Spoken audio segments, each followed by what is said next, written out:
tuned for another episode of the Coming Soon podcast with Spider.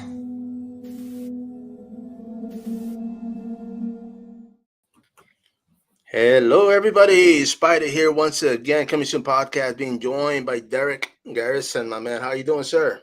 Great. Good afternoon. Good to see you. Oh, likewise, man. Likewise. Thank you for jumping on here. Now, of course, I am in Texas. My man, you are up north. Tell us where you're at. Yeah, I'm in Vancouver, Washington. So we're the un-Canadian Vancouver, here in Washington State, just across the river from Portland, Oregon. So Portland metro area, but technically Washington State. Okay, cool, man. And let me ask you right off the bat, man. How's the weather out there right now? Hey, the weather is beautiful. It's about 40 degrees, partly cloudy. We just had our last snow about a week ago, so it's actually pretty pleasant. We had a tornado warning 2 days ago, but now it feels like spring all of a sudden. It's beautiful. Nice, bro. Okay, yeah. Texas, man. I mean, I think we had a cold front last week. This week it's like summer, so it's kind of a little back and forth. We had some rain. I mean, the cold weather, of course, it's going through the U.S. Of course, everybody got hit, but yeah, for the most part, it's Texas, man. I mean, once we get that summer heat, it's on, man. I don't know why people keep wanting to move out here, man. It's hot as hell, bro. Can't do anything outside, bro. Yep. But yeah, man. But of course, I mean, you're still at work, or did you just get out of work? So my day job is I'm a high school principal. We just ended our student day, sent the kids home on the buses. We're in between winter sports and spring sports, so it's actually there's about 1 week of downtime before it revs up again into action. But yeah, so I'm off the clock and just here, pleased to be with you. No, and of course, when you say a principal, man, I mean, how long have you been in the in that work, bro? How long have you been? It's been a while. I'm old. This is year 11 here at this high school. My sons went to this high school. It's like okay. It's a great job. It's a great day job. I've never had 2 days in a row that I didn't like coming to work. Nice. So yeah, I've been doing high school, taught Spanish, taught English, coached a lot of sports back in the day. But yeah, I've been at it a minute. Man, Spanish. You bilingual? Yeah, fluent in Spanish. Yep. Okay, cool, man. Yeah, I'm in San Antonio, man. Half the people out here don't speak Spanish. Not that it's a bad thing, but I mean, I grew up. That was actually my primary language growing up. So of course, I have I have an edge on that for the most part. But yeah, no, right on. Fui a una conferencia ahí en San Antonio hace unos años y todo en español. La comida, la conferencia, everything was in Spanish. I like the city there. It was a fun time. Man, that's actually pretty good. Impressed. That's pretty impressive, man. And yeah, and I was gonna say too, because when it comes to of course, the podcast. I mean, I also jump on films, and I'm actually working with another local actor. He's done work in Mexico. He's from Mexico. He's been living here in San Antonio for years. Yeah. But he's been doing work out there. And next one, man, I have to get a passport, but I'll be out there heading with him on the next one, man. Because that's awesome. I'm bilingual, man. I figure I might as well use it, So I'm looking forward to jumping in a few indie films out there as well. Right on. Pretty cool, man. Right. And of course, I mean, being a principal, man. You said your kids were in school while you were working as a principal. Yeah, they've been. I've got 4 boys, and each one of them spent some time here at the school, going through as a student. My dad, he was a vice principal, so I kind of lived that experience from the son aspect, and now living it as the dad experience, and it's good. I mean, it could have like a stereotype, like, oh man, that would be the worst thing in the world, but we've enjoyed it, and I give front row seat to all the cool stuff they do in sports and theater and music, and it's just been a real big blessing. It's been a lot of fun, quality time with my boys. Yeah, that's great, because I mean, I was going to ask about that, because I know for the most part, I mean, a lot of kids are like, oh, it's not cool, that's working there, but if you guys had that relationship where they enjoyed your company or seeing you out there as well, it's pretty cool, man. And I've been able to be hands off enough and hands on, but even with the my third oldest boy, because different kids have different passions. Different people have different passions, but to find one with him, he wanted to be an actor and a director and a filmmaker, and so we've been able to. And so even in this movie that we're wrapping up here, he's in it and he's learning right alongside. And what a great shared experience we had making the thing this last summer. It's awesome, man. And he's the only one that's shown interest in acting. Yeah, so I mean, I don't know if you've got kids fight, I don't know, but like Yeah.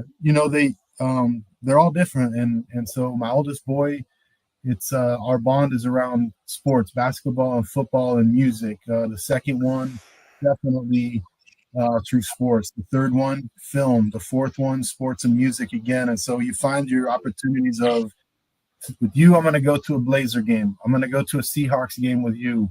We're going to go to the concert of the Strokes or Jack White. We're going to make a movie together this summer. And so you find what it is that is kind of that bond, and you just create those moments.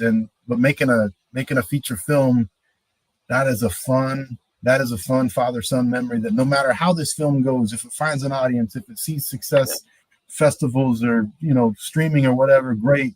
Minimally, I've made a movie with my son that we'll have forever to show our kids, grandkids. This is like priceless. No, I agree. You see, and that's one of the things I tell people even now, because I mean, I've jumped on a few films. I do a bit of voiceover as well. But my thing is like putting my work in things that my great grandkids will hopefully be able to see. Be like, man, that's great grand. You know what I mean? Like for me, that's what I want to do. I mean, because of course, once that time comes, I mean, we can't take nothing with us. I mean, we leave this earth and whatever everybody believes, of course, but it's but yeah, I mean, that's definitely priceless. You can't put a price on that, and the fact that you guys got to work on that. Now, you did mention, because of course I do have two kids, both completely different. My oldest actually picked up skateboarding, which I was surprised, because my youngest, that's my mini me, and I figured if anything she'd pick it up, and she wanted nothing to do with it, man. Like she was like, you know what, I'll just walk after you guys, and she was crazy. But she does have my sense of humor, so that's pretty cool. Yeah. But yeah, man. I mean, that's I always got to kick out of I'll say this, like we used to take trips, I pick them up, I'll separate it, so I pick them up on the weekends. Yeah. And I used to have these little erasable boards, and I would give them one each, and I would tell them like, hey, you know what, draw me a bird and a snake, and they would both come up with completely different things, man. I always found that amusing, because it's like, okay, you know what, they don't share the same brain, so of course they see things differently. But yeah, I mean, that's cool, man. I mean, I definitely praise you guys on being able to do that. And of course, the film. I mean, this is the one that you guys are actually working on right now. Yeah. Let me say, when I saw Van Damme, I was like, oh man, I'm a big ECW, WWF fan. So I thought Rob Van Damme. I was like, oh damn, dude, this guy's wrestling movie, bro. But way from that. I mean, let's tell us a little bit about that film. Yeah. So Van Damme became this thing that that I went into it knowing I want to make a contained horror comedy. I want to have fun with this. I knew going in that I would be casting my son in one of the roles. I was able to write with the things that I had on hand, and like true independent guerrilla Robert Rodriguez style. Like, look, you got to write what you know. You got to write what you can write well and what you can afford. And so I went into it, and I wanted to come up with something that was first and foremost almost like comedy horror more than horror comedy, and go for the laughs. And so looking at how do you do Hot Fuzz on a budget? How do you do The Wolf of Snow Hollow on a budget? And how do you write within your means? And knowing that I want to direct it, but as a high school principal, is like you kind of paint yourself into what you think is a corner, but you get out of that, because as an educator, you have some more flexibility in the summer to do that. And so the idea came of like, what if there was a washed up action star and he went to the woods to kind of find peace? A lot of people do that van life kind of thing of just like, get out on the road and I'm going to recenter, and that's a thing. And I thought that's a pretty funny world. And then I thought, what if he happens to be Belgian, and then I could call the movie Van Damme? And what if something happens with that van, and something creepy and weird and otherworldly, and what if something mysterious happens? And then throw this ensemble cast of actors that I know, throw them into that world, and let them have some fun with that. And so I knew I could write. I've been very successful in a lot of big reputable contests. I've optioned things.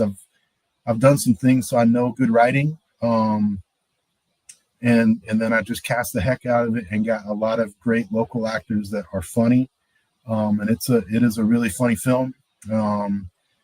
And I think it can find an audience. I hope so. I hope between the catchy title and building some buzz and doing things like this, that we can find an audience to take it in. It's a good time. It's a good ride.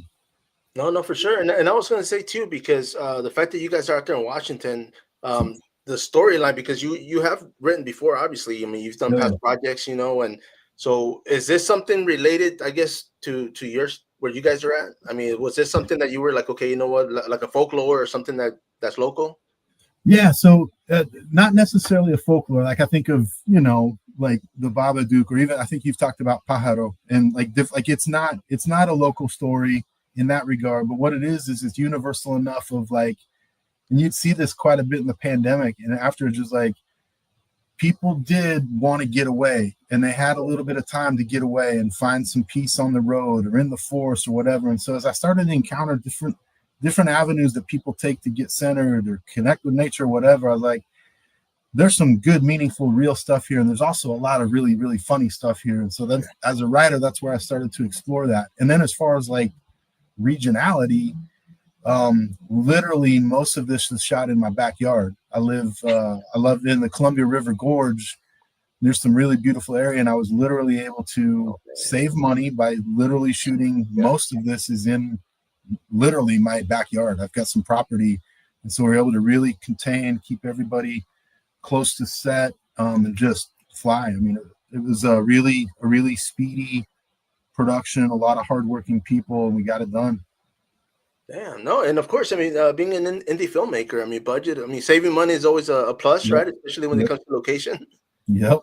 And let me ask you, because earlier you mentioned you guys had a was it a storm warning, or what was it that was going on with Yeah, the weather? 2 days ago we had a tornado warning. It was Tornado? bad enough that it was raining sideways, and they emergency radio thing interrupt everything. And there is a tornado moving at 40 miles an hour, moving in a northeasterly direction. So yeah, every once in a while we get some crazy weather. That's, again, going back to filmmaking. That's why it was all the better. Like, we had to do it during the summer. Yeah. You wait too long, the weather's way too predictable. You have continuity mistakes all over. So we had to really narrow down when we could do this. No, you see, and I was going to ask you about that because I just had, a guest yesterday, and they kind of mentioned that as well, as far as the weather. I mean, with them, it was snow, rain. Here in San Antonio, like I mentioned earlier, man, I mean, Texas, it's like summer, which everybody tries to avoid it because filming, got to be indoors or somewhere, man. I think it's brutal. Sure. But then what was the process? How long did you guys take filming this? It was technically it was a 10-day shoot. And we were able to, I've been part of things up here in the Portland area where you're chipping away at it on weekends over the course of a year. And this one just had too many moving pieces with the actual van in the movie and some other pieces where it's like, we're not going to be able to do the weekend warrior approach, which is an approach that can certainly work and it has for a lot of people. This was one where it's like, no, we're going to go 4 days, take a break. We're going 4 more, we're going 2 more. And so in that regard, it resembled a little bit higher budget than what it really was. But yeah, we had it done in 10 days, shot in 10 days. Amazing crew, amazing flexibility. Cast was awesome, but really one of the biggest shout outs has to go to my DP. As a creator, when you find somebody who gets your vision fast and on set, you can just be understanding and even without speaking. And so Nick Stout, just an excellent, talented eye, and really the glue on set, and really did a great job of keeping people, making our days, making people feel comfortable, and allowing me the time to mostly work with actors and some other fine-tuned details, because you're comedy and you're working on timing. And so Nick's expertise of the technical side of things was just huge for us to be able to pull it off in 10 days. No, and I was going to ask about that because when it comes to being a filmmaker, I mean, of course, there's, you need help with lighting. I mean, the boomstick, you need, so having those right people at the right place. I mean, it saves a lot of time, which, time is money, as they say, so the faster you guys can get this done, the better. Now, the fact that it was over a 10-day grace period, was that planned? Was that already your goal? Like, okay, you know what, we're going to have to do it this short of time? Yeah, I did. I mean, if you look through the pre-production documents, I mean, it's pretty dialed in, and we stuck to it pretty well. And, some of that was my son, Danny. He works down in LA. He manages content creators, and he's got his day job down there, and he's, trying to get his first short film made and stuff like that. And so he doesn't live here. I don't have just endless access to him. You got to fly him up from LA. And then one of the actresses, she was from Seattle. And come down and she can stay with friends or family or whatever to save on costs, but you still want to be respectful of her time. And so it got really tight out of respect of this cast and crew who are already doing it for such a low rate, that the least that I could do is really try to make our days and stick to a schedule where I'm not have to, hey, sorry, we took too long with this, and so can you stay another day? It's like, not really. That costs them time, is money for them too. So we tried to be really respectful of that. Had a great time on set. Again, just really talented, chill people. It's amazing. I mean, we got the memory of making it, and then we have the product, and it's cool times too. No, for sure. And of course, and I got to ask this because it's a personal question, but when it comes to the vehicle, whose vehicle was that you guys used? Yeah, it's a good question. So my buddy or my brother has a friend. My brother is a police sergeant, and it's a police buddy of his that it's like, that's where he gets away from the day job and the stress of law enforcement. Is he does the van life thing.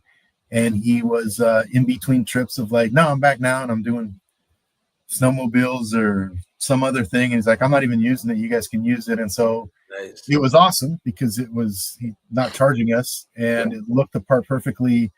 But it still was like, you have it for this window of time, because then I'm going to use the van again to go seek peace out in nature. And so that almost became its own. It's kind of like another actor of like, you got to work around the schedule of this actor called the van. Next week. Man, and I was asking because I've actually had two of my vehicles used in film. So I was like, man, when they asked me, I'm like, yeah, why not? Let's do it. But it's a running joke. I always tell people my vehicle's got more IMDb credit than I do, man. So it's like, as long as one of them makes it, I said I'm good. Yeah. But that's pretty cool. Now, of course, when it comes to filmmaking, I mean, where did that start with you? Yeah, so back in the day, I was at Portland State University. I was getting an English degree, and it came time it was my last few credits of my English degree, and I had a choice of, you could take a screenwriting class or you can take a linguistics class. And I'd already had a linguistics class and I hated it. And so I took screenwriting because it seemed like the more fun option. And the requirement in that class was, you got to write a screenplay this term. And so I learned it. I liked it. I tried a second one. I tried a third one. And on that third script, there was a guy named Rob Walker, and he was a British director, and he directed a movie called Circus. Yeah. And I'm in the middle of teaching an English class, and all of a sudden I get a phone call into my classroom. I listen, it's this British dude, and he's talking. He's like, "Are you Derek Garrison?" Yeah, I wonder if I could read your screenplay. And I'm like, sure. And so then I go, and then that night I go to a Blockbuster. This is back when there was a Blockbuster. I go to a Blockbuster, and I look up, and I'm looking at this DVD case, Circus, director Rob Walker. I talked to that dude today. Yeah. And so that was like enough thing of like, keep at it, man. Maybe you got something. And then with each next screenplay, I would either do better in a bigger contest, or I would connect with the production company that was like, man, that's a bigger company than the last one. And so there was always something with each screenplay that kind of kept me motivated doing it. But now we fast forward to now, and it's like, I keep trying to get discovered or seen or an agent or a manager or something. But in the meantime, I'm going to do this myself. I'm going to save my money, and I'm going to find talented cast and crew, and I'm going to make a memory with my son. And then no matter what, I'll have that. And if I also happen to get discovered later, if this thing somehow finds an audience and it's awesome, and somebody says, you got anything else? I got a lot of something else. I got a lot of good screenplays. So I'm ready. No. And of course, I mean, when it comes to writing, I mean, was this something that you were doing prior? I mean, like middle school, high school? Yeah, it's a funny question. I remember I liked to write like short stories in middle school. I was a pretty good honors English student, and I did kind of always like narrative and imagination, and not so much like fantasy or sci-fi, but just like characters and like interesting people in interesting situations. And that stays true today. Is like, movies are usually, the good movies are usually about people, and they're like, oftentimes they're people like us who just get, you're put in this weird situation. What would you do? And so you just keep finding interesting people, put them in interesting situations, and fade in and fade out. No, for sure, man. I always tell people, because for me, high school, Miss Adams, I still remember her name, but she was a reading and writing teacher. To the credit, the class for credit, and every day as soon as we get to class, it was like, okay, write about how you're feeling today. What happened? Yep. And I was always blunt with it. I was always like, whether I was sad, mad, glad, whatever. And like one day, like she stops the class and she starts crying, man, and everybody's like, "What the heck?" Yep. She's like, "Mario," she freaking called my name, and she's like, "This is great," like, and everybody's like, "Dude, what did you do to her, man?" But and I was just like, man. So ever since then, like, she would always like get. I guess I would hit certain tones because I was just Yep. being, going through stuff. I mean, family. My dad had passed away, just like a lot of things were going on. But I would just Mhm. write them out, and that's when I realized I was like, man, I got to do something with this, and I kept writing for the most part. They're mostly like poems that turned into songs, and some of them were actually used for my friend's garage punk band back in the day. So that was pretty Nice. cool. But Nice. but it's just I wish I would have kept it going in a certain sense, But it's just Yeah. it was a great way, good outlet, Yep. So For I took sure. it for what it was. 100%. And of course, let me ask you, because you being a principal, as far as classes in your school, I mean, are you kind of like, hey, you know what, pushing kids towards art, towards theater, towards film? Yeah, I love it. I love it. That creative writing, or even just a random English class can be that place if teachers plan units and they're creating these opportunities for young people like young Mario of, Oh yeah. right from the heart. So there's opportunities within just basic stuff. But yeah, for sure the arts, like we have a theater program. 2 years ago I wrote a musical for Oh, the nice. theater program. They performed it, comedy.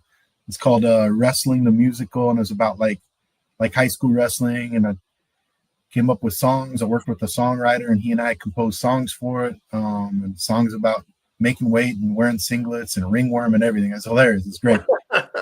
Yeah, so our school put that on, and so I have a love for. I mean, I never did theater as a kid, but I love that crowd. I love the energy and excitement they have for what they do. So that's certainly a thing. And then music again. A couple of my boys are really into it and do well with that, and so I've been able to see the arts program as a dad more than as a teacher, and just see the benefit that does. I think schools got to protect the arts. Communities that vote have got to protect the arts, because it's a really easy thing to say. Well, that's extra. It's like it isn't really for a lot of kids. It's the most important reason they come to school is the arts, and so the things that we do to protect that as voters, as citizens, as creatives, as podcasters, as promoters, is like it's important to protect them because um, they're kind of the glue for society, and we need to instill that in our young people. No, no, for sure, and I agree because I mean, one of the things I've been telling, even when my kids were younger, right? I mean, they're 21 and 25 now, but Mm-hmm. I would always tell them, you know what? I mean, my oldest was always the she'll probably hate me for saying this, but she was always the more emotional one, Yeah. But I would always tell her, I said, look, the opposite of depression is expression. I said, if you're feeling a certain way, I should sing it, yell it, draw, do something, because she was very creative, man. She used to draw. I don't know if she got that from mom, but I mean, she didn't get it from me, bro. But she used to do like some crazy stuff, and I would always tell her, but she didn't pursue that. She did play soccer her last 4 years of high school. Ended up getting a scholarship playing it, so that was pretty cool. Nice. And, but it's just one of those things that we got to keep the kids entertained. We got to keep them busy. There's growing up. I mean, of course, different times. Growing up in the '80s for myself, it was we had a lot of free time, man. Like I Yep. mean, half the time I spent skateboarding just after school or just getting my bike and just going somewhere I wasn't supposed to. The other side Yep. of town. But yeah, just keeping kids busy, especially if it's an after school activity or even just for the weekend. But Absolutely. yeah, and let me ask you, when it comes to class, because I don't think it's a public school here, and I won't mention their names, but what they do is like throughout the school day, they actually have a class where they go and you have kids that draw, that paint murals, like inside the building. And they do something like for one period where it's just expressing themselves, man. And I thought that was mind blowing. I was like, dude, I would have died. Like, what I would have done to have that during my time, because Yeah. as much as education, of course, I'm behind it 100%. I was more, even now, I can't learn from people telling me. Like if you're telling me how to do it, I'm like, man, I can't do it. I don't grasp it. But if you're here and you're showing me, I pick it up, Yep. and Yep. that's the way I learn, with everything. But a lot of kids are like that too. And my thing Yep. is like, man, letting kids to go out there and actually express and show and literally just show them. Public schools, of course, you get 25, 30 students for one teacher. It's Yeah. like they can't sit there and help everybody Yep. during the day, but it's just for those that need it. I mean, definitely have something out there for them to do creatively. Yep, absolutely. No, that and I appreciate that quote about depression and expression, and so you try to create that in classes and within existing classes. And then another aspect of it is at that high school age is getting young people to think about somebody besides themselves, and Yeah. kind of that service learning. And can I bring art or music or science to the elementary school, and kind of be I'm like an older brother or older sister who's teaching you to get excited about woodworking or painting or murals or choir or band. And so that's the kind of kids that you and I would want to raise. You hope there's the next generation of like, no, for real, you got to be selfless, serving others, express yourself. You can't just be insulated and electronically connected. Like that's not enough. There's got to be more to it. And so it's important work, but it's fun work. Oh yeah, you see, and especially even now. I mean, I grew up, man. After high school, I did a lot of hard labor, bro. I did from bricklayer, roofing. I mean, you name it. I was out there in the elements. I was a mailman for 15 years, but I've also done retail. And the one thing I loved with retail was that you were able to use your social skills, man. And I love talking to people. I love selling product. I love, selling them what they needed rather than what they wanted, because they would tell me, hey, I want a weight bench, and I'm like, well, what do you need it for? Oh, my son's playing basketball. So I would show him about plyometrics, isometrics, like, hey, look, we got bungees, we got medicine balls, we got, you got to build that strength. So I used to be able to break it down, and they appreciated that, because it's like, dude, I mean, this is what they're going to use it for. But yeah, social skills, very important. Now the other day I had to go through I went to go pay for merchandise, right? And they're like, oh, you can do self checkout, and I'm like, man, I don't work here. Let me go to the register. Let me have someone to talk to, man. That's my generation. It's just that's the thing. Yeah, those little social exchanges and where those happen, and drive-through windows and the cash register and tickets in the park, right? Like you got to keep those real connections alive. It's funny. I mean, even within this silly horror comedy movie, there's thematically, it's a very serious theme of like, hey, I feel something's missing, and it's people chasing these wrong trails of like, you think that's going to fix it. It's not going to fix it. And then there's this other character. You think that's the route. That's not going to be the route. And it's kind of its own like little statement about maybe you're overthinking this, and there's like, you just need to connect with humans, and that would be enough. Right. So yeah, it's a thing. It's and that's the thing too, because I think, I mean, one of the things the younger generation is missing, it's a lot of social skills, because when it comes to them working, a lot of them, I know the last retail store I worked at, I was there part-time, and I loved working there. Academy Sports, I threw them out there. I've been working with them for years. And, it was just like the customer service was taken out. Like, they're just like, hey, it's about putting merchandise out and just selling it. But, there was no customer service, man. And I hated it, because I would go, and like the same people that I would go to, and I'm like, hey, I'm looking for this. And they're like, oh, it's probably over there. Or, no, they wouldn't walk you. They wouldn't, and I'm like, man, what's going on? So when I started, when I went to go work there, and I worked with that company for years, I loved the discount. So of course, I took that for what it was.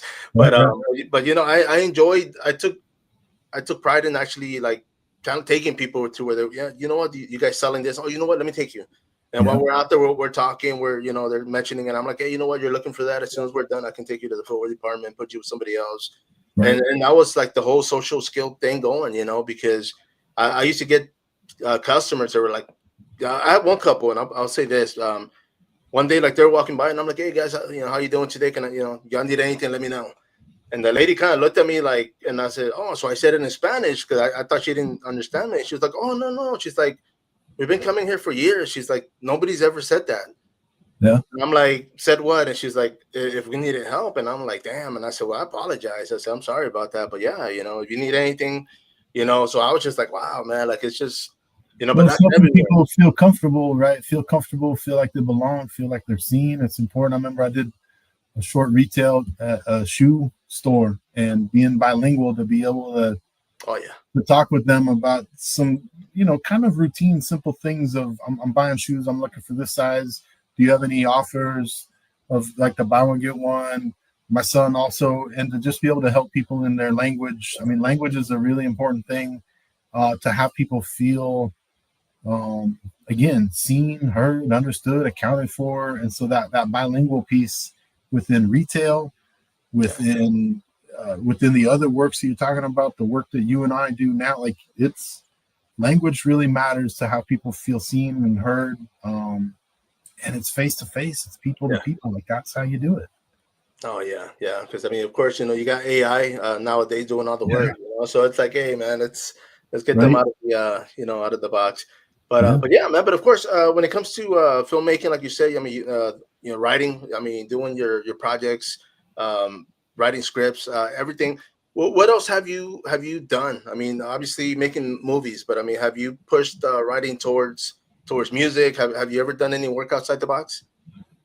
I mean, the biggest one would have been doing that musical for my school, and that was a trip, and that was super fun. I mean, it was cool to connect. I mean, speaking of technology, of a thing that wouldn't have maybe been available years ago in any reasonable way, but has now become available, is I had met a British musician, young British musician. He's probably 25, 26.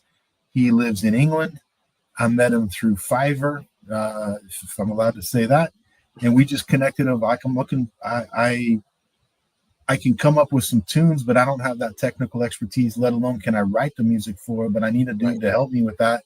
And so we would just back and forth, and then we would figure out, okay, when is good in London that's also good in Portland or Vancouver of a reasonable time for you and I to talk, because you can't do it all through written, and you can't do it all through, and sometimes we got to get face to face and Zoom this thing. And so we were able to do that, and that has turned into that ability of knowing, like, you can connect with another creator across the world. And so now the poster that you've seen, that is a Pakistani artist did that. We've been in touch over the weeks, and he did that. There's one we're working on right now with our school as a program. I had met a guy at a job fair. He was from Australia. He was actually Australia's Teacher of the Year for all of Australia. And I met that guy, and he's like graphic design and photography and 3D animation. And we have got a really good 3D animation program. And so we're now working through almost a sister school of, we got 30 kids, they got 30 kids. We're now creating a short stop motion animation film about a boomerang and a couple of Bigfoots, one Australian Bigfoot and an American Bigfoot. And it's going to be a mix of live action that he and I will do, and the stop motion animation that our students and programs will do. And that's going to be premiered in May, of this really cool short film that the film itself will be funny and fun and interesting.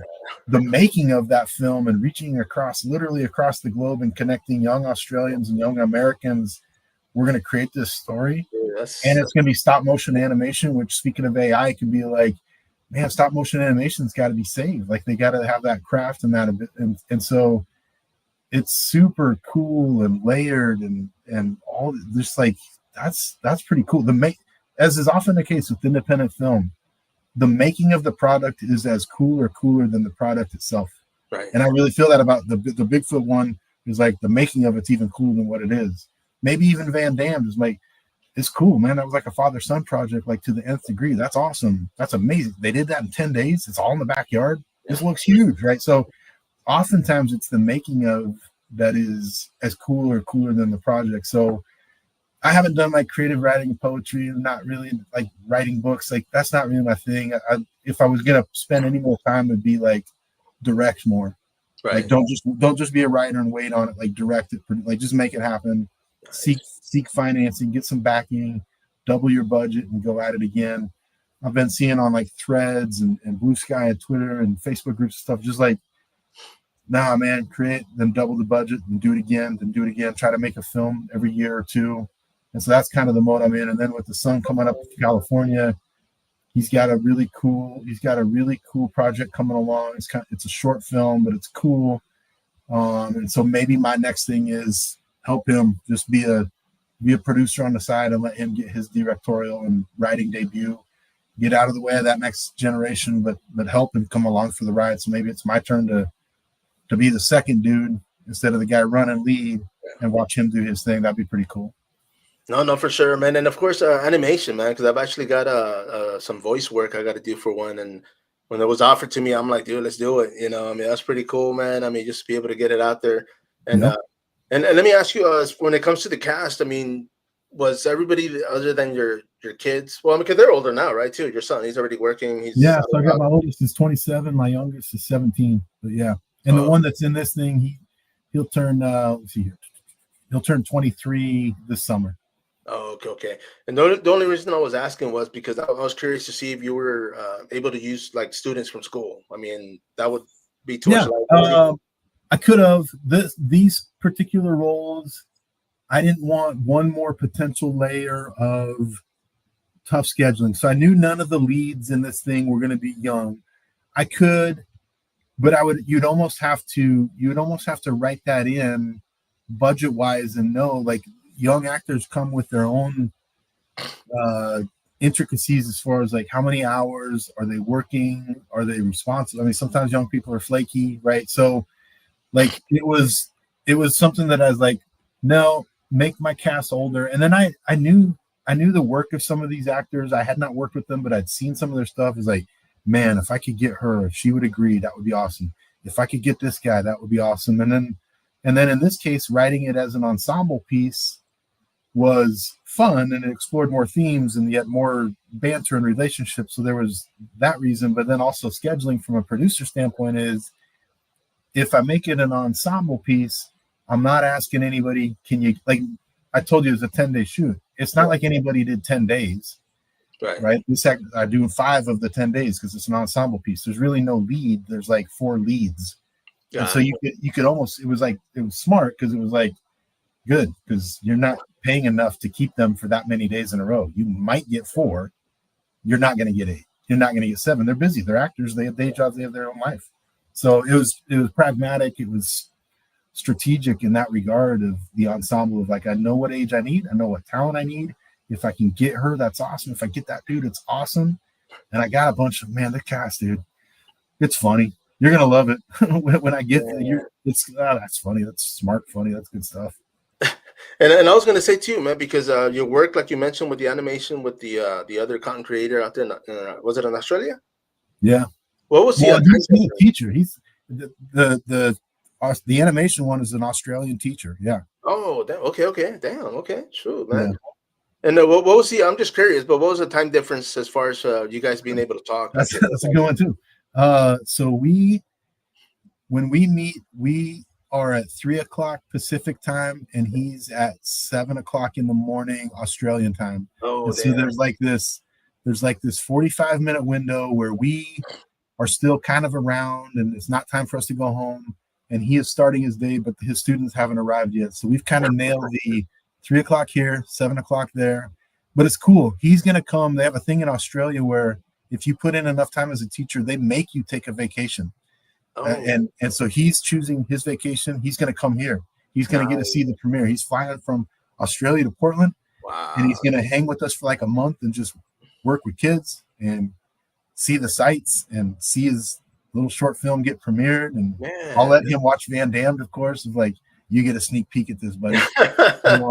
But he's been a great dude, just super smart, just like so chill. Like it's the coolest digital friend that I've made. It's like, this guy is awesome. Man, that's cool, man. I mean, because that could be a friendship of a lifetime, you know? It's Absolutely. Like halfway across the world, man. That's pretty dope. I like that. Yeah. Man, and the reason I was asking was because I've gotten actors from the UK, you know, to jump on here. So our time is basically 3 p.m. my time, and it's 9 p.m. their time. Yeah. So I would get them before they go to sleep. Yeah. I'm always, it is. But that's cool, though, man. I mean, I've gotten people from all sorts of all over the world, but I was just trying to do the math because I was like, okay, I know we got a little time gap ourselves, but man, well, let me ask you, as far as the film, when is the release date for Van Damme? Well, it'll depend, right? So we're in the last little bits of post on it, just fine tuning some things. We're gonna get a show to our cast and crew here in March.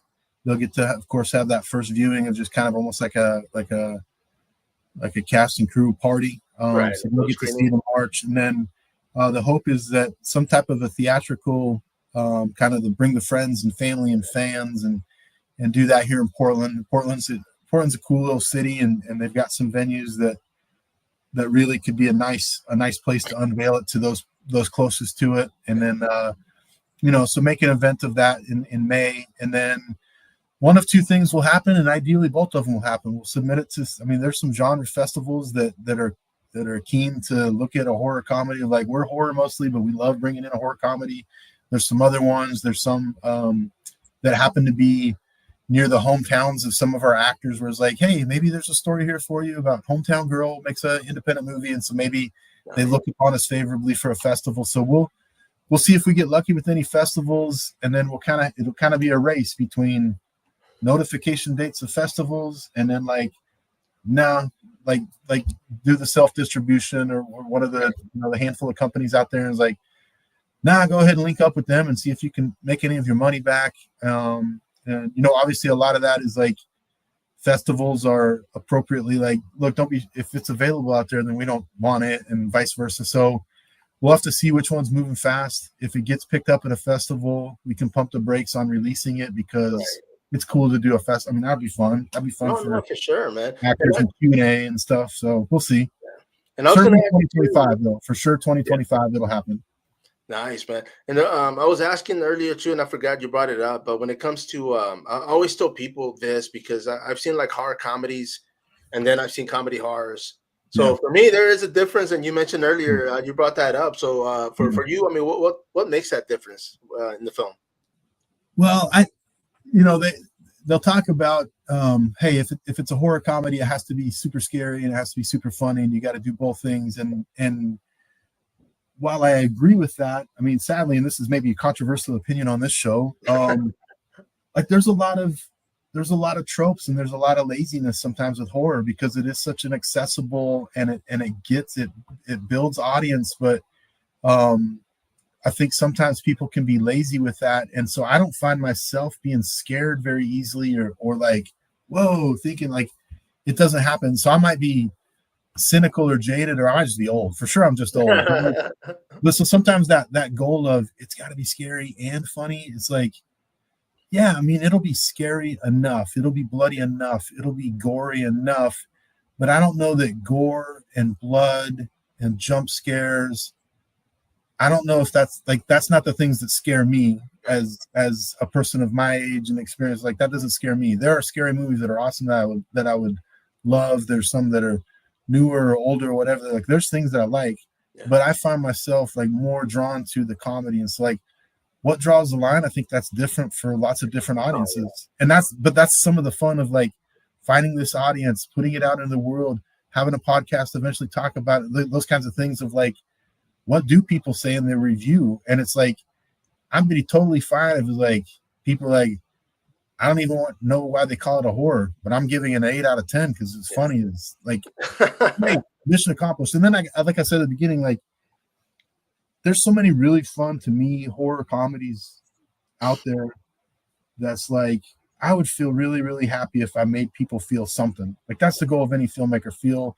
romantic, feel sad, feel confused, feel laughter, feel joy, feel inspiration, like whatever. My main goal would be make you laugh. And that's why I'm excited to show it at a theater. I'm excited to see reviews of like, did I make you laugh? Did we bring you some happiness?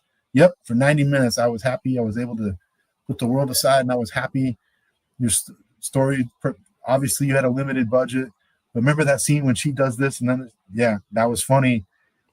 And that's why I like Hot Fuzz. To me is like, that's a really, I like Hot Fuzz more than Shaun of the Dead.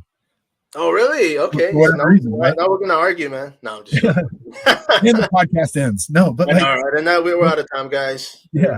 No, but I agree. I mean, when it comes to I'm big when it comes to horror comedy or comedy horror. I mean, for me, it's so much. It's not so much that I'm laughing at people getting hurt or people getting killed, but it's a distraction because, of course, it's a movie. I want it to take me away from whatever I'm going through, whether it's a long day at work or just whatever it is I'm dealing with. But I mean, it is my escape, and for the film to be able to catch my attention and take me there, it's rare, but it does happen. There's a lot of films out there that are, slashers, like nonstop, like slash, everybody gets killed, and I'm like, okay, well, you know what? There's blood, there's gore, but where's the storyline? Where's the plot? Where's the Exactly. characters, and that's kind of what I look for. I want to get like yesterday I had mentioned it too with the director and the writer, and I said, man, I want to be, in the film, I want to be one of the people that went through it. Like whatever they're Yeah, going through, that I'm one of them. Like I that's well want to be put. in that movie, and I want to be able to, put myself in that situation and get out, make it out alive, of course, but Yeah, yeah. but yeah, man. I mean, and on this one, what's the time frame on this? Let me ask you for the movie. It looks like it'll come in about 85 minutes. Oh, okay. Yeah. Sweet, man. We wanted to make sure we stay under 90. Yeah. We wanted to be above 75. Seems to be like there's more and more movies able to get away with being under 85. And it's like, hey man, if you're making me laugh, you're making me squirm in my seat, like I'll forgive 3 or 4 minutes. I don't care. You got me, right? So yeah, seeing things come in at 76, 77, 80. I think it looks like right now, like we'll be right around 85. But we wanted to make sure to not go over 90. It's like hey, if we've made you laugh, if anything, leave you wanting more and saying, when's Van Damme 2? Like, when's that coming? Like, we kept some things to ourselves of like the sequel. If this works, that can be the sequel. We don't need to overstay the welcome. No, for sure. And that's another thing. One of my pet peeves is, for me, a movie's got to be like an hour and 30. Like if it's over an hour and 30, like for me, it's got to be damn good, man. It's got to be, to where I don't like an hour. I don't want to be waiting an hour for something to happen. I don't want to be waiting. Like it's got to catch me every 30 minutes, and I think you and I are the same. I think audiences are that way because I think if it gets much longer than that, especially depending on genre, is like you're in this far, man. That's a series, is what that is. That's a limited series. That's like you can like take it then. If you feel like there's so much more, you might not have a feature. You might have a different thing, and that's fine. Do the different thing. No, you see, and it happens. I mean, and I'll go ahead and he's a local director here, man.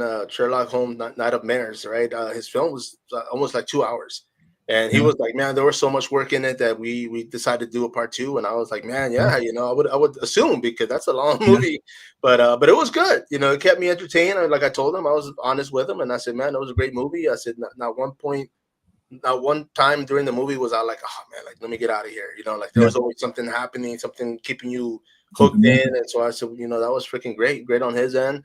But yeah, an hour and 30 for me. I mean, that's tops. Like I said, if it's more than an hour and 30, it's got to be really, really good, man, or keep me entertained to where, I'm not gonna want to go home, and like yawning and waiting for the clock. But yeah, man. But of course, like you said, I mean, this film, it is going to be dropping this year.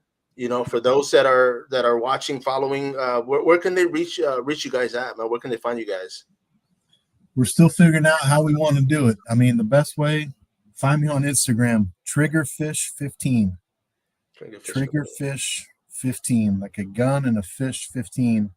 That's the best way. If we can find followers, I'm lurking about the subreddits and the IG groups and more and more a little bit in threads and having the algorithm connecting with people. But yeah, we're figuring out how we want to go about the next step of its own IG page or whatnot. But for now, Triggerfish15, man, I'd love to just network with more people like yourself, other producers, indie directors, writers, actors, musicians, like whatever. If you're a part of making films be films, I want to meet you. And it doesn't matter what San Antonio, Australia, like clearly I'll connect with anybody worldwide. That's the funnest part about it, right?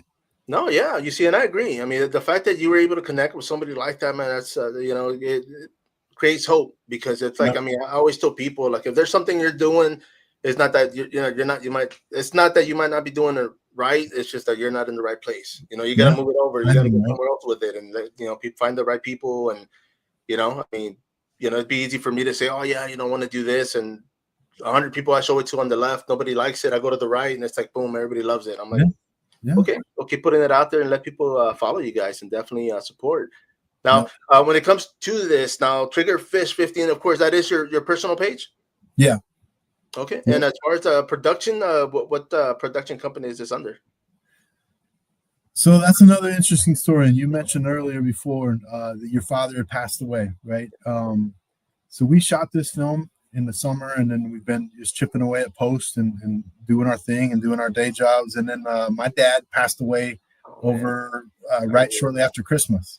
Had a stroke and he passed away. And it's sad because my dad would have loved this movie. He would have loved to be at the premiere, and he would have loved to see it. And he's always been a very good supporter, and he gets the jokes and he loves it, and he had favorite movies, and that would have been a bond. Same thing, father son. And so this was supposed, ideally, it would have gone both directions. I've done something with my son, and I sat with my dad at the premiere, and it didn't happen, right? So what I did is, I used to say when I would make a movie or a little play or musical or different things that it was Triggerfish Productions. But then after he passed away, I'm from Eastern Oregon, and we have deserts. It's kind of like the Bonneville Salt Flat kind of a deal, or these really real weird deserts. And this one is called the Alvord Desert, and it's an alkali, and it's like literally like 10 miles of nothing. There's like no signs of life, and it's that cracked earth kind of a look. And so what I did was I created Alkali, but my dad's name was Val, and so I renamed it Valkali. So the production company on this is Valkali, and that's like my little shout out to my dad of like, and it was funny. It's interesting timing here, Spider, because I was telling my little brother about it. I was telling him, it's sad that Dad's not going to get to watch it because I'd really wanted him to get to see the movie. And my brother said he'll be watching, and that just like hits your heart, right? It's like some of what we do is for us, some of what we do is for others. But it was just, I don't know. I mean, I'm pumped about it. But that was my little shout out to my dad. Is what if I name the production company after him, and I'll send you the little logo, and so the logo has kind of that cracked earth look, and then his name on it, and so I'll dedicate the movie to him for sure. Nice. It'll be cool. So I'll send that to you though later. No, for sure, man. And yeah, dude. I mean, that's a pretty awesome thing you did or you're doing, man. Because for me, I was able to jump in the short film 2 weeks ago. Avi Media, of course, shout out to him, local director, awesome cinematographer, of course. But I got to play a doctor, and after, for me, I was like, when he gave me the part, and I said, man, I'll do it. And, it's one of those, like, my mom growing up was always like, oh, my son's going to be a doctor, and I was like, well, you know what? I didn't become a doctor. I said, but I got to play one today. So shout out to my mom, man. So yeah. I just sent that to you. I don't know if it'll come through, but I just sent you the little logo that I made. But yeah, it's my dad's name and in the desert area where he and I were both born. And nice, bro. Yes. Yeah, that's and it's able to follow that black and yellow theme, kind of like with a movie. So anyway, yeah. Man, that's cool, man. I'm glad you did that, bro. I mean, for there's another thing like with me in indie films, man. Like every director I've jumped on, projects. I use the name Andrade. It's actually a family name, and it's like I'm doing short films. I'm like, man, just give me that name on the character, And so I'm keeping that going, and it's personal, but for me, it's just like keeping the people alive, man. It's just keeping them around me, people that love me and I loved, and I'm gonna keep doing with this. Same as yourself, bro. I mean, that's motivation. It's just like, man, let's keep going, Yep. But that's cool, man. I appreciate you, brother. And but man, I mean, of course, we're gonna be wrapping this up. Is there anything you want to say before we put an end to this?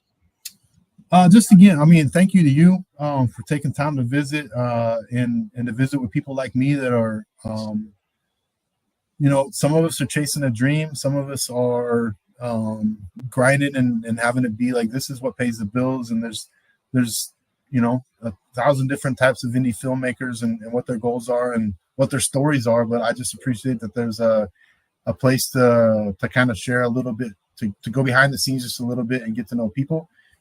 So that's cool. And again, in the event that any of my cast and crew, circle back and want to see this, just as we go through post and as you rewatch this story, there's nothing more rewarding. Like, I wrote this, I imagined it, I directed it, I was there on the set, and I still laugh at the performance knowing that it's coming. And I still laugh. What a great sign that is, that this may work, and what a testament it is to everybody who gives time to, whether it's in front of or behind the camera in whatever role they have.